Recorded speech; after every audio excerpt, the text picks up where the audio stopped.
வணக்கம் ஃப்ரெண்ட்ஸ், இன்னைக்கு நம்ம பார்க்க போற ஸ்டோரி நபி ஸல்லல்லாஹு டாக்டரை பத்தி.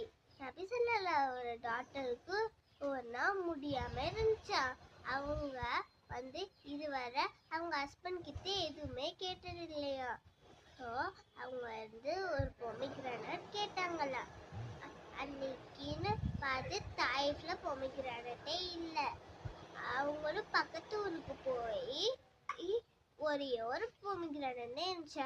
வாங்கிட்டு வர வழியில ஒரு தாத்தா, முதியார தாத்தா எனக்கு ரொம்ப பசியா இருக்கு, ஏதாச்சும் இருக்கான்னு கேட்டாங்களாம்.